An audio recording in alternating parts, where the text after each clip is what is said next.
Yo, we out here on vacation in the Bahamas. Another beautiful day. Check it out. Check it out. Boom.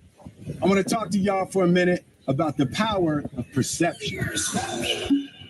You see, there's a lot that goes into being a hot social media content provider. For instance, y'all think I got time to go on vacation? No, I got social to do. Come on, man, this is blue screen. In fact, I'm gonna keep it 100 with y'all. I haven't looked like this good in years. I've been totally computer generated since like the 90s. You know what? This ain't even real blue screen. It's 2019, y'all. Nothing's real. It's 2019, y'all. Nothing's real.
Shout out to Minutes of Horror.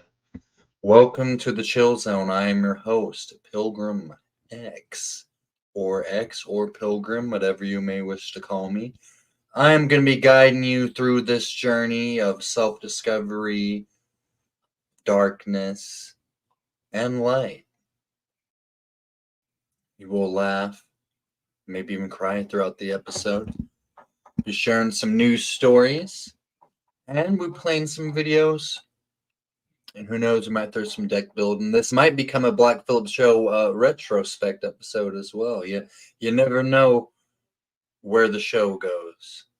That's for sure. We talk about everything from street wizards. I call them old OG Street Mac wizards. All the way to philosophers, and everything in between. And all things can be lumped together. It is Sunday, September 8th, 2024. What up, Jane? Yeah, we're here at this chill zone. Gonna start off with a news reading. And we're just chilling, sitting back, chilling. We're live on Kick. We're live on Twitch. And we are live on possibly the most important platform I mess around with, YouTube.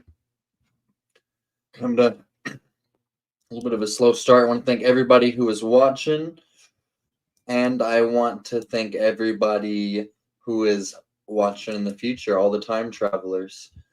Start off with this story. Dropped Cheetos bag has world-changing impact on Carlsbad Caverns, Rangers say. All right, so somebody dropped some Cheetos in a cavern, and that caused a insane impact to the ecosystem there. So you got to watch out whenever you're going on these trips. I remember I went to a local cavern. They kept on stressing the importance of not dropping anything. Here's the Carlsbad Caverns. All right, let's check it out. A forgotten bag of Cheetos left inside Carlsbad Caverns might have seemed trivial to the owner, but it had an outsized impact on the cave's delicate environment, Rangers said. The cheesy snacks were a dropped-off trail in the big room at the National Park in New Mexico, Rangers said on Friday, September 6th, a news release on Facebook. A photo of the release shows a crumpled Cheetos bag on the rocky cavern floor. To the owner of the snack bag, the impact is likely incidental, rangers said in the release. But to the ecosystem of the cave, it had a huge impact. Softened by the humidity of the cave, the corn-based snacks formed the perfect environment for fungi and microbial life, rangers said. Cave crickets, mites, spiders, and flies soon organized into a temporary food web, dispersing the nutrients to the surrounding cave and formations, rangers said. Mold spread higher up the nearby surfaces, fruit, die, and stink. All right. Rangers spent 20 minutes cleaning up the mess and removing foreign molds from the cave. At the scale of human perspective, a spilled snack bag may seem trivial, but to the life of the cave, it can be world-changing, rangers warned. The big room is the largest single cave chamber by volume in the United States, according to the National Park Service. So all you preppers out there, keep this big room in mind. Established as a national park in 1930, Carlsbad Cavern is one of over 300 limestone caves in a fossil reef laid down by an inland sea about 265 million years ago, rangers said. Wow. Carlsbad Caverns National Park is about a 300-mile drive southeast from Albuquerque. So that's a good little shout out to Carlsbad. What a fish sticks. National Park. So I think from that little news story, we get that we need to watch out what all we, you don't want to leave anything behind in nature, or than you're hiking, going out on excursions. Things like that could happen. So a foreign mold agreed. Oh, I guess, let me see.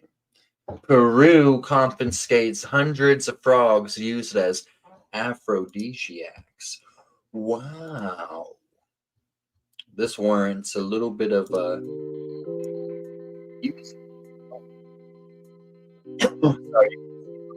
y'all. So this is the horny jungle frog right here. Okay, so authorities in the Andean country of Peru have confiscated hundreds of endangered frogs that were caught by poachers for their alleged aphrodisiac effects. The National Forest and Wildlife Service announced on Thursday that it had found 390 frogs in a cardboard box in a truck in the Puno region bordering Bolivia. The animals were taken to the capital. They were supposed to be taken to the capital, Lima. Shout out to Lima and all the homies there, where they are widely used in traditional medicine and in dishes designed to boost customers' sex drive. When I was there, I didn't mess around with any of that horny frog medicine. Some naturopaths brew a drink from the frogs, which they call the Viagra of the Incas, alluding to the medicine used to treat erectile dysfunction. The drink is said to have had many other medicinal effects. The Titicaca giant frog, Telometabius culeus, one of the largest water frogs in the world, is native to Peru and parts of Bolivia. Over the past 15 years, the population of this species has declined by 80% due to smuggling, climate change, and environmental pollution. The climate change is bullshit. The environmental pollution, there's probably some truth to that. But I guarantee that about 80 to 90% of the reason why this species have declined to near extinction is because people are horny down there in Peru. Trust me, my buddies was tripping. All right, my buddies down there, I know for a fact that some of the Peruvian buddies, they'd fuck with this frog shit if they had access to it. That's probably like a Gen X Peruvian traditional medicine. None of the younger people were fucking around with the horny Titicaca giant frog Viagra medicine. Wildlife trafficking is a criminal offense in Peru, punishable by fines of more than $14,500. That's more than 50 times the minimum monthly wage. Yeah, they're not making money there in Peru. They are definitely not. What they were making, I want to say the average Peruvian salary was about the government sanctioned wages that the employees are expected by law. Shout out W to give to the employees there is $350 US a month. So, you're making more money by trafficking drugs. You're making more money by committing crimes like robberies. You're making more money dishonestly than you are. You're making more money selling this titicaca horny frog medicine, these smuggling these endangered frogs, than you would be working down there. What up, Smoke? What up, Big Pimp? This is a Sunday report. Nothing too crazy. We chillin'. I'm dubbed out though. I gotta tell you guys that right now. I'm not gonna lie to y'all. I all these years messing around, I ain't never lied to y'all about nothing. I don't plan on doing it anytime soon. All right, but I don't know. Are you on Kick? Who in chat is on Kick? Because I want to watch a movie that 231 had recommended, and maybe possibly a couple others, but we can only watch that shit on Kick. You feel me? Because here on YouTube, the videos always get shut down whenever I am showing these things. But we're reading news. Yeah, well, I'll kind of get into that real quick with you since you brought it up. So, based on what I've heard, this might be PSYOP. I wasn't there in the times and they were building all this shit. I do believe, alright, y'all, I'm putting the link out, but I do believe that fucking, I wouldn't necessarily say I would say I am catering towards belief more in the Tatarian aspect of people used to be way bigger, and that's why they had these giant ass doors. But it could be some kind of cultural aesthetic kind of vibe. You feel me? It could be something like that as well. They wanted to. It's like how people got big trucks nowadays. They have big trucks to compensate for their smaller Johnsons.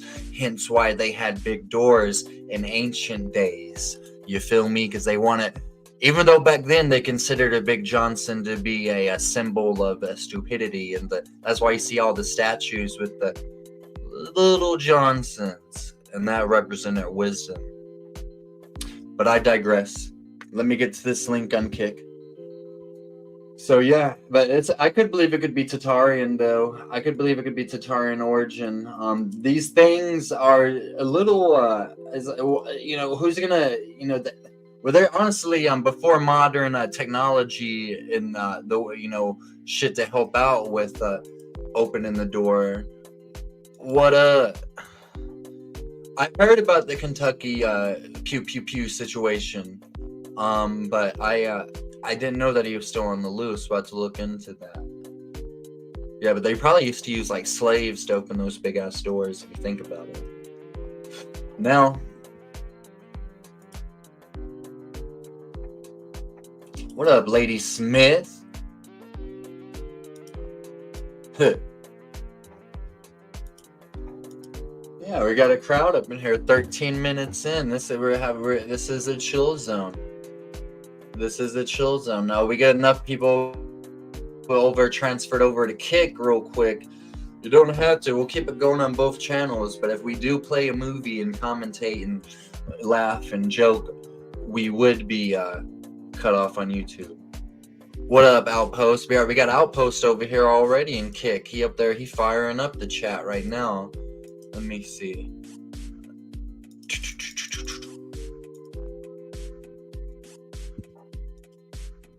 Well, while we're kind of getting all that settled in, I've got another news story for you guys. A cat makes a surprise return home 4 days after being cremated. His name was Ted. Beloved pet Ted reunited a grieving North Yorkshire family after drowning mix-up. The myth of cats having 9 lives was tested to its limit when Niecy Knight's beloved feline Ted walked through the cat flap after being cremated. It has quotations around it. Knight from Newby, North Yorkshire was on holiday in Turkey when she is told by neighbors that Ted had been drowned in their pond. The BBC reported. She arranged for a funeral to take place in Thornbury while she and her family were away. But 4 days after the ceremony, Ted walked back into their home. I had to break the news to my husband and our 4 children that we are all absolutely devastated because Ted is a huge personality and a beloved member of the family, Knight told the BBC. Knight arranged for Heavenly Pet's crematorium to collect the body and cremate it. 4 days after the cremation, Knight, still in Turkey, saw she had several missed calls from her cat sitter. I was in the pool again, having a lovely time, having, put it behind us, Ted's death, she told the broadcaster. The cat sitter told Knight that Ted had just walked through the cat flip. I didn't believe it at first, Knight said. I had to get her to FaceTime me live so I could see that Ted was actually alive. Knight soon realized that she had paid £130 to cremate someone else's cat. Which, in my opinion, you could look at that as a, what's the term? A charitable endeavor, I'd say. When she later went to collect the ashes, she saw the urn had been labeled "Not Dead Ted." Vicky Cralin, the director of Heavenly Pets Crematorium, told the BBC it was bittersweet and she's worried that there was a family out there missing somebody. No, that's kind of a wholesome story. Kind of a dark, twisted story, but it's still wholesome. Oh, okay, now we're starting to get some action going on over here on Twitch. But not Twitch. We're on Twitch too, but fuck Twitch. Kick. We can play movies. What was that movie called again, Big Pant? I could fucking stream Netflix and stream boxing matches on Kick and all sorts of shit like that. What up, Hutch? What up? What you doing, dog? Player? Here, let's see if there's any live shit on the Kentucky shooter.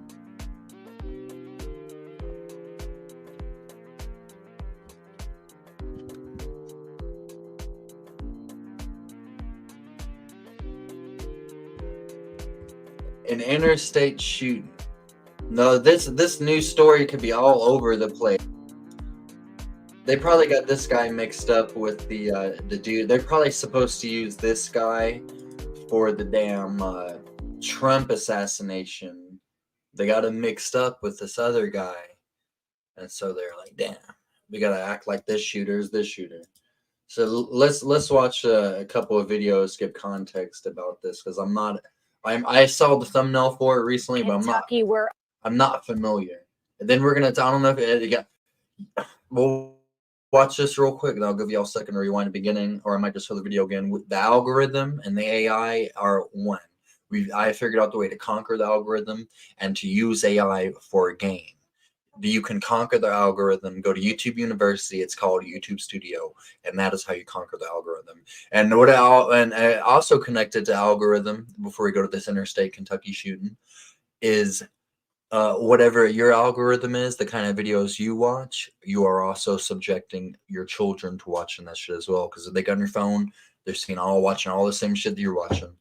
Coming to that realization was a little mind blowing, but I felt comfortable because the kind of shit I watch is knowledgeable, driven things that you can learn from. So let's watch it. A manhunt will resume at daybreak for a person of interest that authorities are describing as armed and dangerous. According to the Laurel County Sheriff's Department, at around 5:30 last night, a person who has now been identified as 32-year-old Joseph A. Couch allegedly began shooting into 9 vehicles along Interstate 75, seriously injuring 5 people and prompting a massive response from local, state, and federal authorities. The mayor of London, Kentucky said that people had been injured by both collisions and gunfire, and authorities weren't able to clarify how many people were injured by gunfire and what their conditions were. The sheriff's department said that authorities will be focusing their search on the woods near the interstate and warned people that if they see Couch, they should not approach him, but report it immediately. The suspect is described as a white male, 5'10", 154 pounds. It is unclear what the motive is at this hour, but the mayor of London, Kentucky is asking for prayers for the victims, all of whom are in stable condition. Willie? My gosh, terrifying scene for people just driving down the highway. Priya Shreether starting us off in Kentucky this morning. Priya, thanks so much. Hey, thanks for watching. Don't miss the Today Show every weekday at 11 a.m. Eastern, 8 I Pacific. remember whenever this man was fat. Whenever I was a little boy, he was fat. All right. Here, let's see some more. Breaking news, a police manhunt is underway in Kentucky. At least 7 people. All this investigation to make the case to prove that this individual is the one who in fact did this crime, but also to make sure that we apprehend him and get him into custody. And whether that is to him or contacted him. Look at this good old boy.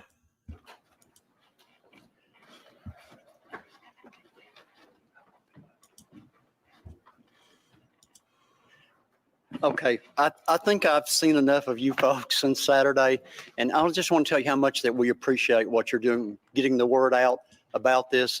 We couldn't do it without you, and we do need to get the information out. So what we decided to do is have a joint press conference, and I appreciate y'all coming tonight, and bring all the stakeholders in and let each person That movie lined each up, agency player. tell you what we are doing to capture this suspect and to get our community back. So without any further ado, where's the shirt? All yours. Okay, guys, I want to thank you for being here today. You guys have done a wonderful job. First and foremost, we want to our sympathy and the prayers to these victims. Please, everyone, if they will, remember these families. Remember all our law enforcement agencies. I'm going to try to give you a brief synopsis. I know you got a lot of questions on the containment, why we're doing this, what we're doing. We will open it up later after we have a couple more spokesmen, and hopefully we can answer your questions. We will stay on track with this is open investigation, so there may be some things that we can't answer. We will try our best to get you an answer, but we may not be able to answer it at this time. We'll stay strictly with what we got. We're not going to try to deal, with the what ifs and could it be's, and we're going to try to give you actual factual what we're doing. Once again, I appreciate each and every one of y'all for being here and putting the interest in getting this out to our public. It's very tragic. This is something that you don't foresee, but it has happened, and I can kind of tell you the way that we're handling the situation. As you can see, we have many partners here in law enforcement at the Kentucky State How many Police people got who've shot, done Chad? a wonderful job with us. They provided I think like manpower, 7 or 8. resources, whatever, doing a great job with us. We have our partners here, county attorneys, legal team, Commonwealth attorneys, and along with the London City Police Agency represented by the mayor, chief, and assistant chief. And we have just, I just everyone together with the joint. that. I guess all I will 7 say, injured. I don't want to go into the detail of exactly what he said. All I will say is statements he's made, interviews people about his state of mind and what he wanted to do. We have interviewed people. We feel pretty confident that this is the individual. Do you feel like you're dealing with somebody who is well equipped to stay out in the woods for a while? Is there any indication that? Before we begin this video, I do want to state that I'm not accusing Barack Obama of any wrongdoing. This shit is interesting right here. He breaks down all the people that have been clacked under Obama. I'm interested in trying now. Let me see. I'm gonna play a little bit of this. I'm gonna do some research on this movie situation real quick. Or saying he's guilty of the passing of any of these people in this video. I'm just saying that these people passed away in very mysterious circumstances, and these people happen to be connected to Barack Obama in one way or another. For YouTube reasons, this video is also for entertainment purposes only. So with that being said, let's go ahead and begin.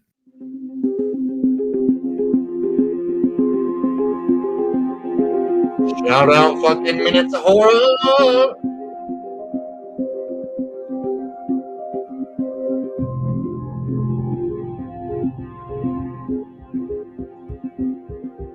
The very first person we're going to be talking about in this video is Loretta Fuddy. Now, Loretta Fuddy was Hawaii's Department of Health director who released Obama's birth certificate. Loretta Fuddy's passing was swept under the rug as natural causes, as a heart attack due to an event due to her age.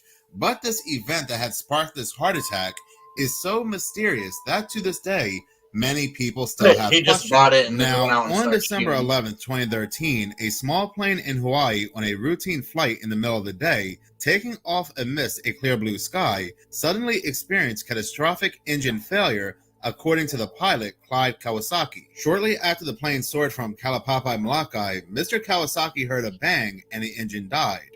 All I know is bang, and I had an annunciator panel that was nothing but red and yellow lights, and okay, I'm in trouble. At that moment, all 9 passengers on board this plane Oh, were yeah. facing pure horror. Yet, due to the remarkable skill of the pilot, he had been flying since the age of 14 and had flown glider planes for many years. He was able to make Mayday calls and also land the I plane didn't see your safely comment. on the water. And so, 231, where's your according comment to the at? witnesses Took on the his plane, comment off, none guys. of the 9 passengers suffered any life-threatening injuries during the emergency landing, and most stunning of all, the pilot was able to get each of the passengers in the life vest as We're water about to go to flooded that into movie the after plane. that. We're having a movie Everyone night. made it out of the plane. None of the passengers even had a scratch, and even though these passengers made it out of the plane, they were not out of the woods yet. All 9 passengers at this point escaped with their lives not once, but twice.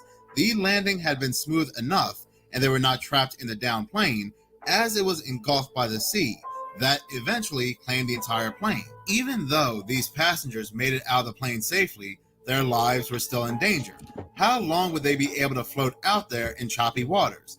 The pilot tried desperately to keep the group together and was increasingly dismayed that his passengers in the pitching waves were getting separated. He had given his life vest to one of the passengers and was clinging to a fellow passenger for dear life in the waves. One passenger, 70-year-old Philip Holstein, an Army veteran, made the brave decision to swim as fast as he could to the rocky shore to get help. That swim would take at least 90 minutes. So the question is, would he make it? Would the others survive? This would actually be some of the first pieces of conflicting information to come out, where news articles were saying that it was the 70-year-old Army veteran to swim 90 minutes to shore to get help. Other news articles that are now deleted were saying the Reverend on board the flight said that he and the pilot were able to get the passengers out of the plane wearing their life vest. However, once in the water, they were beginning to drift apart, and so he decided to swim ashore to get help. The Reverend, in a now deleted phone call interview, added that he did not meet the pilot until the pilot arrived at the airport, and the 70-year-old Army veteran is not the pilot. But anyway, continuing with the story, strange day, fate intervened again. Another pilot, Josh Lang, and his girlfriend, Jamie Thompson, were flying nearby on a leisure trip.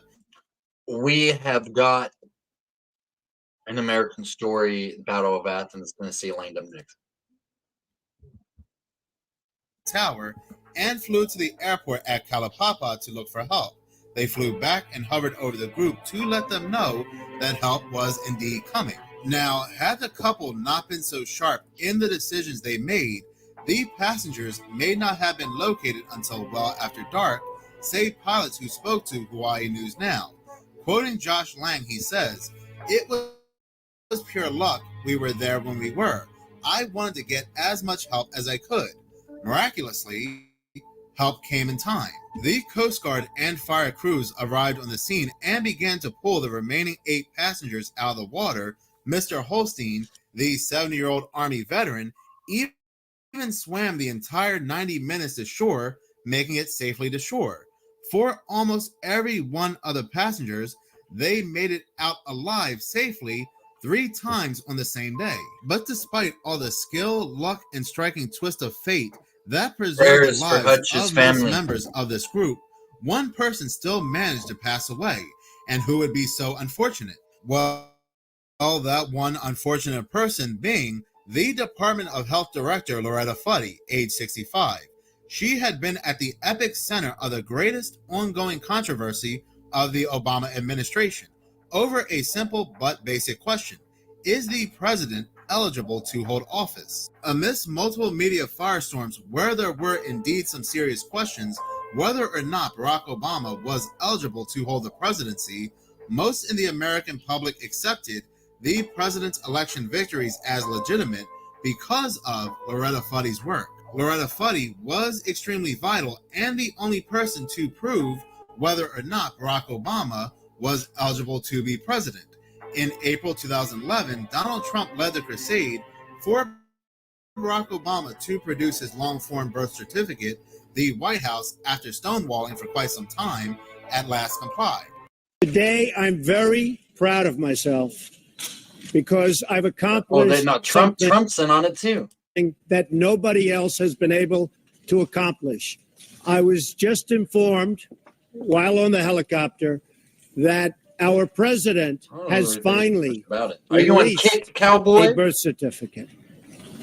I'd want to look at it, but I hope it's true right now, so that we can get on to much more important matters, so the press can stop asking me questions. He should have done it a long time ago. Why he didn't do it when the Clintons asked for it, why he didn't do it when everybody else was asking for it. Ms. Fuddy confirmed Barack Obama's birth certificate as authentic, saying no way was Barack Obama born anywhere else but Hawaii. Yet, in the background, Ms. Fuddy did not realize that trouble was brewing. On May 14, 2013, Chief Investigator of the Maricopa County Cold Case Division, Lieutenant Mike Zullo, pursuing a criminal investigation, filed an affidavit to the Supreme Court of Alabama declaring the long-form certificate as a 100% forgery, with testimony by multiple forensic experts. 8 months after that stunning revelation, Ms. Fuddy passed away. The official narrative is that Loretta Fuddy passed away due to suffering a heart attack after hyperventilating after this plane event. But there was one passenger that said that all the passengers, including Loretta Fuddy, were absolutely fine. They were not in distress. They were calm. Mr. Holstein, the 70-year-old Army veteran, described the scene as one where no one was panicking and everyone was helping one another. He said Miss Fuddy was not in distress just before he left the scene and swam to shore. She was clinging onto her deputy, Keith Yamamoto, who was also on that flight. Mr. Yamamoto helped her to put on her life jacket, which was a infant-sized life jacket, and disembarked. There have been no reports that she was bleeding, was in any kind of pain, or crying out any more than the others. She was seen floating calmly along with the others, waiting for help. The pilot of the plane, Mr. Kawasaki, also said in a press conference he did not understand how she passed away. Quoted in a press conference saying, "I could not understand how that could have happened at that time. Excuse me, that she could have passed. I didn't understand how it could have happened," he said. Now, according to another passenger who also happens to be a reverend, Mr. Yamamoto was holding Loretta Fuddy's hand in the water, and she suddenly drifted away from him and passed away. When the Coast Guard arrived, she had no pulse. He, Mr. Yamamoto, recounted how he helped Loretta into her life jacket, and he held her hand for some time, said the Reverend. They were all floating together, and she let go, and there was no response from her. When it comes to the life jackets, all other passengers had on adult-sized life jackets, except Loretta Fuddy. Loretta Fuddy had on a infant-sized life jacket. Now, I can't imagine an infant-sized life jacket on a full-grown woman going so far past her neck.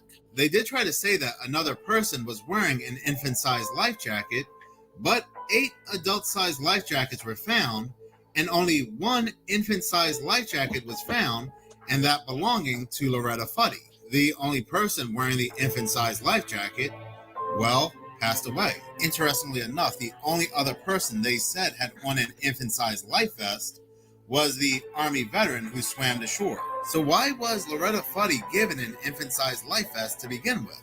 Well, according to the pilot, in the chaos of making sure everyone had on a life vest, an infant-sized life vest was pulled and given directly to Loretta Fuddy.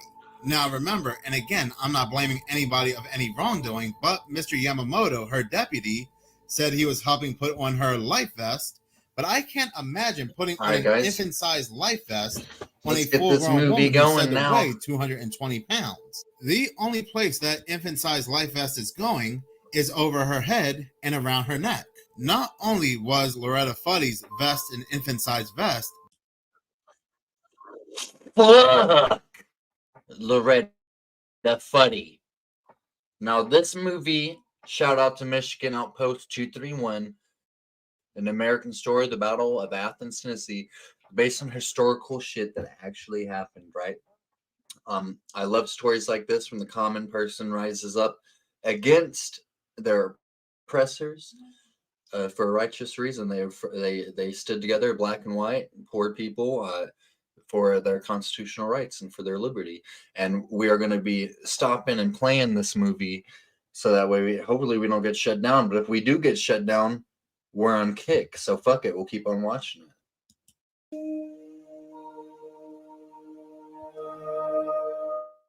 As far as the Delphi, India situation, it was probably a machete, or he's probably going around throwing all the shit and piss they have on the side of the street at people.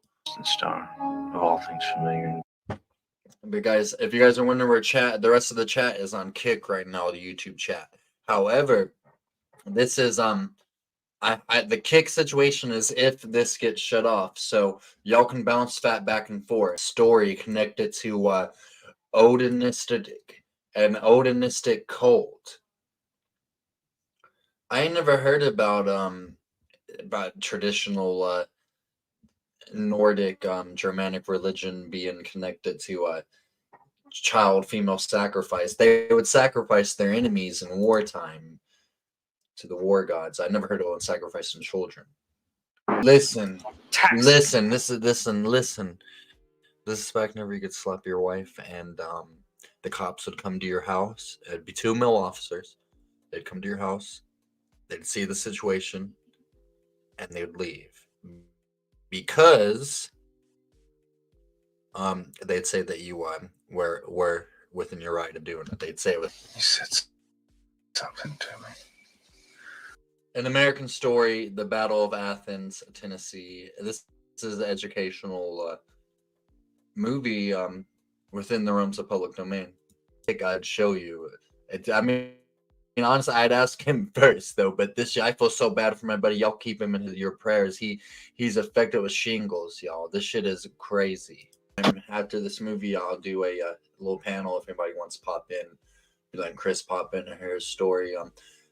Gonna talk about Sexy Red. I don't know if you know who Sexy Red is, y'all. She's a rapper, popular amongst Gen Z, and that. But she's a first of all, any woman that raps, the women that rap are bitches and hoes, and they should be treated like it. I know that's controversial, but a classy lady is one that sings. All right, a classy woman sings R&B and gospel, lighter country music. But I digress. Sexy Red has a new makeup line out with names for such as Booty Hole Brown, Gonorrhea, and other such things for her lipsticks and eyeliner. Now, could you imagine a woman being like, "Girl, I got that booty hole brown on my lips"? Cough it up, boy. Maybe I'll give you a lesson in front of your mama seat 10 years. And what you want? I don't have your money. Wait. I gotta pause this, and we got a few people in the house. I want to show you guys the scene. This is the greatest scene of all time in history from a movie. Wait, this is a little pause, a little break real quick. We're gonna go back and we're gonna finish that. But I want to show you guys this. I think y'all can appreciate this.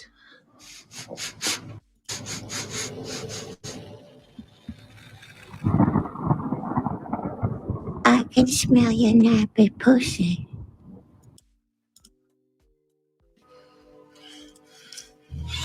Come to the realization that the boomers are actually the people who are the greatest generation's kids, the people that become hippies. You know, so I think those are to me, that's what I'm gonna start calling boomers. These guys are gangsters. These are actual men, you know, and these were good women as well. You know, this was when society was, you know, this was the good old days. Like somebody had said, Mayberry. Think about little proxy conflicts like this. And in 1921, the Battle of Blair Mountain. All right, and those were World War I veterans at that time. They were doing it against the company store.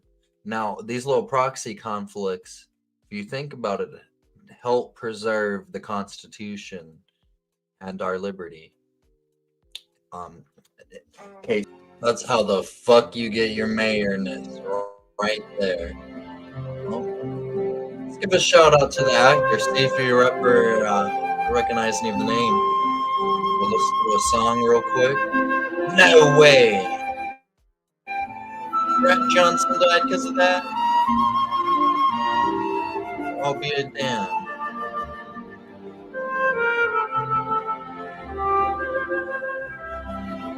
Beautiful song.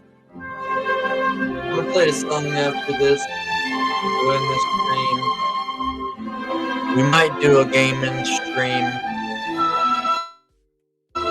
And I also might set up a stream for sleeping, for sleep music, 10 hours long. So if you guys like sleeping while you listen to sounds and such things, check it out. Tom Sizemore, the Harley Davidson dude, was in this fucking movie too. Well, they used to have actors back when they used to be in every movie. Yeah, shout out 231. He's the one that put us on this clip, yo. And, without further ado, I'd like to present to you Mr. Bobo Bojangles.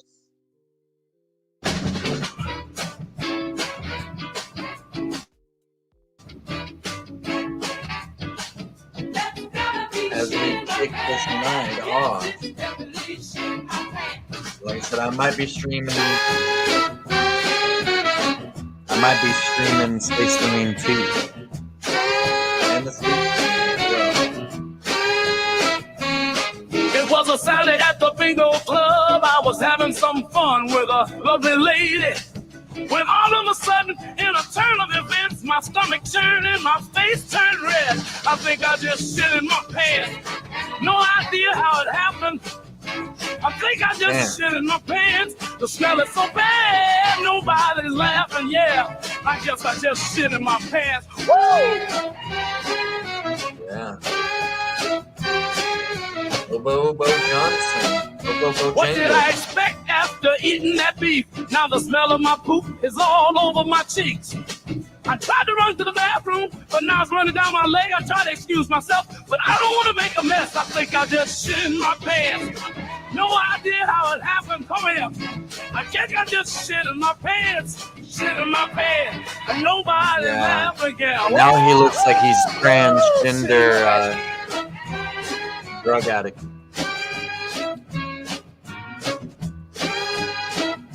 I think I just shit in my pants. Shit in my pants. It smells like shit and it wasn't fart. Peace out, y'all. Thank you.